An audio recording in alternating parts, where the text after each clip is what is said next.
all these terrorist groups, all these extremist groups are part of the Iranian-backed militia in the Middle East, which are right now active and have been firing at the US assets as well as Israeli assets. Iran has been playing this game.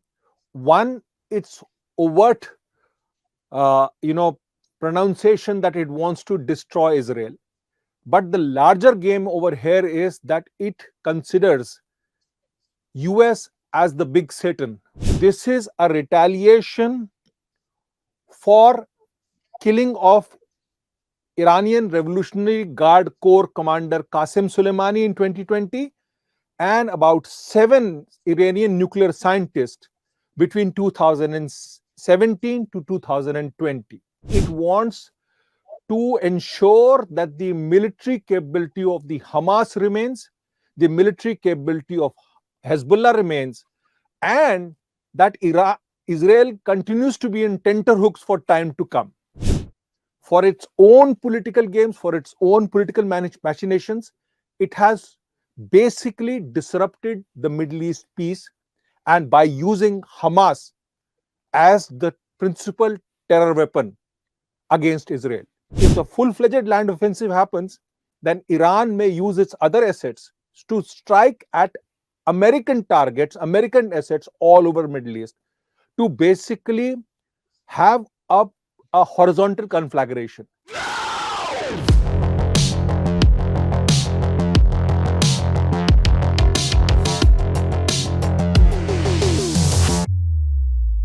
Hi, you're watching Hindustan Times Point Blank. I am Aditi Prasad, and with me is the HT Executive Editor Shishir Gupta. The Israel-Hamas war is on its 20th day, and there are no signs of a pause. In fact, just this morning, the US strikes hit Syria on two locations used by Iran and Iran's proxies. I have with me Shishir. Shishir, what exactly is happening? This is becoming a tinderbox. So what has happened is at 4:30 this morning, US F-16s actually launched an attack using missiles on the ammunition dump in Syria of an Iranian-backed militia. And this happened early morning. And basically, this indicates that right now, Middle East is on the razor's edge with Iranian-backed militias, Iranian-backed terrorist groups like you see Hamas, you see Palestinian Islamic Jihad in Gaza, then you see Hezbollah in Lebanon, then you have assorted groups in Syria, then you have Kaibat, Hezbollah in Iraq. All these terrorist groups, all these extremist groups are part of the Iranian-backed militia in the Middle East, which are right now active and have been firing at the US assets as well as Israeli assets all over the place. The retaliation today essentially is to tell Iran to back off. Now, the question is whether Iran backs off or does Iran continue to play this game of escalation? If the latter happens, then this conflagration will spread all across Middle East, something which the US as the guarantor of security of Middle East is trying to contain. Ayatollahs of Iran seem to be playing a very, very dangerous game. What is that game? Because they seem to, at least that's what the US and Israel both have said very vociferously, that Iran is behind everything that's happening in the Middle East. But Iran is sitting in one corner and orchestrating all its proxies to move in for the kill against Israel. What are the Ayatollahs thinking? What is that game? You see, Ayatollah Khamenei has said that they were not involved in the attack against, involved in the orchestrated attack against Israel on October 7th. They have been saying very clearly that they did not train Hamas for this attack, but at the same time have praised the attack, the brutal terrorist attack that happened on October 7th across Gaza. Now, Iran has been playing this game. One, its overt, you know, pronunciation that it wants to destroy Israel. But the larger game over here is that it considers US as the big Satan. So Iran is trying to orchestrate various terrorist groups in the Middle East for multifold games. First of all, it wants to dominate the Islamic world in Middle East. It wants to use political Islam. It wants to hit at US for its own credibility. Yet, at the same time, it wants to ensure that land offensive of Israel does not take place in Gaza, or else Hamas will be destroyed. And that will hit at the credibility of Iran. And so it wants to contain that. And for that, it is using the 224 hostages, which Hamas has taken as the key leverage for this entire thing. Now, this game is a very complex game that Iran is playing, which traditionally they do play, and they try and play to their best of their interest. But remember one thing, this is a retaliation for killing of Iranian Revolutionary Guard Corps commander Qasem Soleimani in 2020 and about 7 Iranian nuclear scientists between 2017 to 2020. All right. So you think that these are revenge plan the Khomeini, which the Ayatollah Khomeini had put in action, and it is now reaping dividends. But that can be a short-term plan. What can be the long-term plan? Because Iran itself, its economy is in a shamble. First of all, let me tell you, the Iranian Revolutionary Guard Corps reports directly to Ayatollah Khomeini. It does not report to anybody else. So, whatever the Revolutionary Guard does, that is the Quds force of the Revolutionary Guard, whatever it does directly under the direction of the Ayatollah himself. So, the point over here is, does Iran want to the entire Middle East to be engulfed in flames? I don't think so. Essentially, it wants to ensure that the military capability of the Hamas remains, the military capability of Hezbollah remains, and that Israel continues to be in tenterhooks for time to come.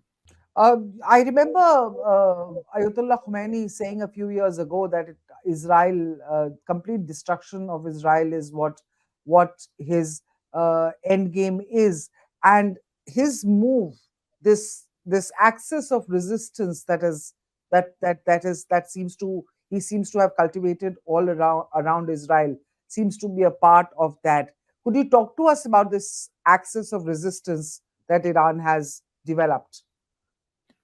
You see, Iran is using Hamas clearly.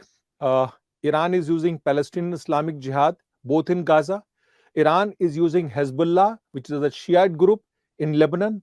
Iran has various affiliations to various terrorist groups operating in the Middle East. Iran has a larger game to play in this. You see, the Hamas attack of October 7th, the barbarian attack of October 7th, terrorist attack, it has ensured that the entire peace that was being done at the behest of US between Israel, Saudi Arabia, UAE has been shattered beyond repair. The Middle East Economic Corridor, which was developed between India, Saudi Arabia, Israel, and Europe, with the guarantor of US being the guarantor, that has now been torn to shreds. It will take some time before Saudi Arabia develops this confidence to actually restore this Middle East corridor. And that is what Iran has done. For its own political games, for its own political machinations, it has basically disrupted the Middle East peace, and by using Hamas as the principal terror weapon against Israel. So what next now? I mean, they don't want the Gaza ground invasion to happen. They want the proxies, their proxies to attack Israel from all sides. But Ayatollah Khomeini himself is saying that Iran has not been involved. He's trying to keep Iran. He wants the war to play out outside Iran's borders. Is True, there is true. there a strategic thinking? Is there a strategic thinking behind that? You see, this war, the current war, is going to. It's not going to stop. In a few days, this is going to continue because the very fact remains is that Israel has no options but to decimate Hamas in Gaza. Otherwise, Hamas will continue to strike back at Israel and continue to create huge amount of problems for the existence of Israel. So Israel will have to go inside for the land offensive. The problem with Israel is the hurdle that the 224 hostages which Hamas has kept in the tunnels way beneath Gaza. What is to be done about that? Now, one option is that the using Qatar as the medium, the 224 hostages are released and Israel contains its offensive to North Gaza only. The other option is that Israel goes in for a full fledged land offensive. Now, if the full fledged land offensive happens, then Iran may use its other assets to strike at American targets, American assets all over Middle East to basically have a horizontal conflagration. And if that happens, the entire Middle East will be engulfed in war. But this is something which US does not want. This is something which the world cannot afford because the oil prices will reach the sky. US has an election next year. We have an election next year. So the world will not want this thing to happen. So they would want to contain this conflict between Israel and Hamas. Now the question is, can Israel afford to let Hamas military capability remain? Clearly not, going by what we've heard from the Israeli military officers that we've spoken to. They are, and even Netanyahu, the entire country seems to be hell bent on making obliterate Hamas. That's the word that they've been Yeah, but using. but That you there see, is it's no. but you see, it's not so simple because what has happened is that you will, if you enter into Gaza, they have tried to enter into Gaza. If you enter into Gaza, you will have to have virtually house to house search for Hamas terrorists. And there could be a strong possibility of a collateral damage happening as well as uh, Israeli soldiers getting killed. So it's not a simple solution to all this. But And what plus, is there are happening right tunnels. now? Absolutely, absolutely. There are tunnels, not tunnels. There are manifold tunnels. There are tunnels like the Vietcong had been using during the Vietnam War.